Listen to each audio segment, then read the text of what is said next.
Hi, I'm Paul J., and this is theAnalysis-news. This podcast is titled The Golden Dome and the Nightmares of Past.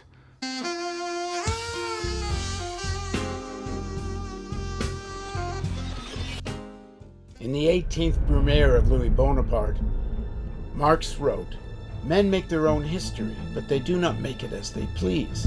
They do not make it under self-selected circumstances, but under circumstances existing already, given and transmitted from the past. The tradition of all dead generations weighs like a nightmare on the brains of the living." For the lies of the Cold War still haunt us. Trump echoes the same fear-mongering about socialism and the far left, or the radical left, he calls it. Just as manufactured Soviet military threat was once used to justify a massive nuclear military-industrial complex, Trumpian neocons in both parties exaggerate the Chinese threat. CIA assessments over the decades show the pattern: threats consistently inflated, providing pretext for channeling public wealth into private hands. That's what the Cold War was all about, and that's what it's about today.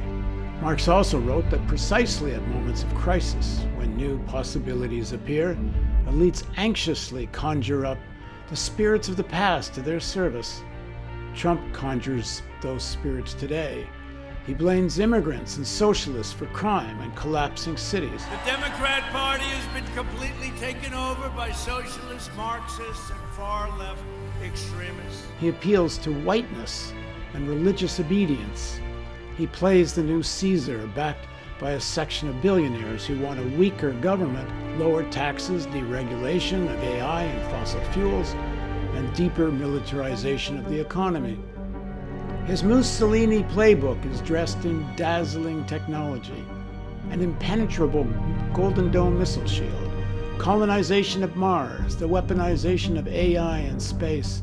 These are presented as scientific leaps on par with the atomic bomb. Yet, stripped of the futuristic mask, they are a regression, a bid to return to America of the pre-New Deal, ruled by a brutal plutocracy. The Golden Dome is advertised as absolute defense, a shield that would make nuclear war obsolete. The truth, such a system is impossible. No dome can stop thousands of missiles and thousands of decoys. In fact, it makes the world far more dangerous. As Daniel Ellsberg warned, the so-called missile defense, Golden Dome, it's a con, it's a snake oil, but a very, very profitable one. Sold to the public so the contracts can roll in. The goal is not protection, but endless procurement, permanent rivers of taxpayer money into corporate coffers. It's not about the dome, it's about the gold. The Mars frontier plays the same role, echoing Elon Musk. Trump sells colonization of Mars and as America's next big heroic mission. But this is not science. This is the frontier myth recycled. And like the Golden Dome, another boondoggle. Tens of billions are poured into rocket space infrastructure, private contracts with no realistic chance of producing salvation for humanity. Mars is cast as the new wilderness while the Earth burns. Heat waves, wildfires, floods, and mass extinctions are here now. Space rhetoric works as both a contract machine for corporations and an escape valve for politics. If the Earth collapses, salvation lies elsewhere. The plutocracy that poisoned the Earth now promises to escape it, leaving the rest of us behind. And while Trump sells fantasies of missile shields and colonies on Mars, the system he represents is already committing atrocities on Earth. Gaza is the clearest expression of U.S. militarism today. For decades, Washington has bankrolled and armed an Israeli apartheid state, shielding it diplomatically and supplying the bombs, jets, and cash that have entrenched mass displacement and blockade as permanent features of Palestinian life. Out of those conditions came the terrorist Hamas attack against Israeli civilians, an atrocity carried out in the context shaped by decades of apartheid and blockade.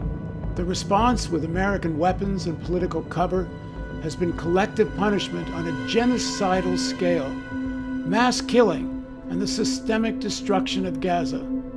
This is not about defense. It's about sustaining war and enriching the arms industry. Biden armed it. Trump defends it, both justified with the same security rhetoric that disguises crimes as protection. Gaza shows what U.S. militarism means in practice.